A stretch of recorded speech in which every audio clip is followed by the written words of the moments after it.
Thank you, Mr. Chairman, Ranking Member McGovern. Thank you for the opportunity to testify today on my bipartisan resolution, H.J.Res 109, providing for congressional disapproval under Chapter 8 of Title 5 United States Code of the rules submitted by the Securities and Exchange Commission relating to Staff Accounting Bulletin 121. For short, we say SAB 121. That stands for Staff Accounting Bulletin 121. I'd also like to thank Congressman Nickel and Senator Loomis for working with me to introduce this resolution. Since President Biden took office, this admin has made it a point to test the limits of and take shortcuts around the public rulemaking process. Staff Accounting Bulletin, or SAB 121, is one such example.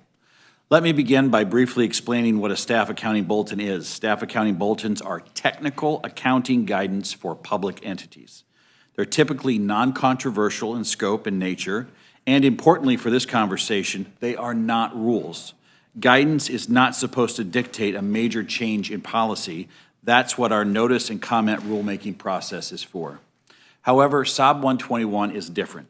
It's both a change in policy and a change that's controversial. You don't have to take my word for it. The Government Accountability Office decision on SAB 121 was crystal clear. This staff accounting bulletin is a rule for the purposes of the Congressional Review Act.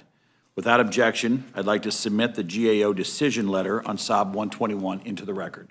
Without objection, so ordered.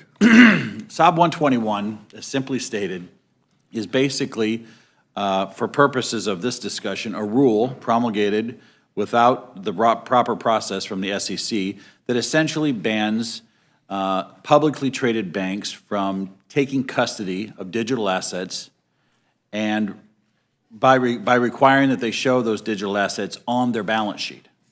Anybody paying attention knows that publicly traded banks, and there are a lot of very big banks in America, when they are a custodian for someone's assets, they leave these assets off their balance sheet.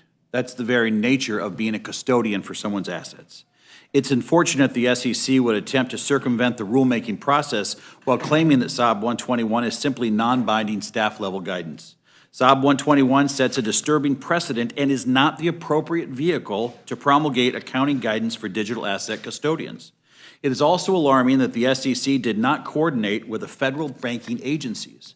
We specifically asked the prudential regulators, and they were not consulted before the SEC put out SAB 121. According to a former chief accountant of the SEC, quote, generally, before any SAB is issued, the general content and staff views to be expressed in the SAB are directly discussed with registrants, accounting firms, standard-setting bodies, trade groups, and other agencies, end quote. That did not occur here.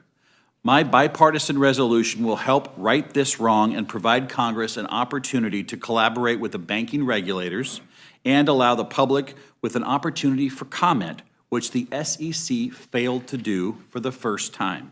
Following the issuance of SAB 121, banks, broker-dealers, many other entities are not providing custodial services for digital assets. Given that these institutions have successfully offered custodial services to the traditional financial system for hundreds of years, it only makes sense for banks and other financial entities to continue this service for digital assets. Instead, the SEC has impeded this long-standing practice and made safeguarding digital assets prohibitively expensive for trustworthy and highly regulated institutions. A perfect example of this dangerous precedent set by SAB 21 can be found in the SEC's recent approval of spot Bitcoin exchange-traded products, or ETPs. Of the ETPs that were approved, none have banks acting as their custodian, and all are using the same 4 non-bank custodians.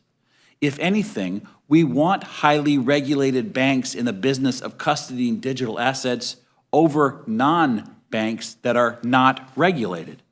Our goal should be to bring digital assets under the umbrella of regulated financial institutions and to mitigate any potential risks associated with safeguarding these digital assets. How can the SEC in good faith say they're working to bolster investor protection when the agency has done the exact opposite with SAB 121? I would also ask the SEC, how does limiting options and incentivizing concentrated risk help protect Americans? The fact is the SEC made a mistake. They did not consult with the banking regulators. They sought to go around Congress, and they deprived Americans of a highly regulated avenue to hold digital assets.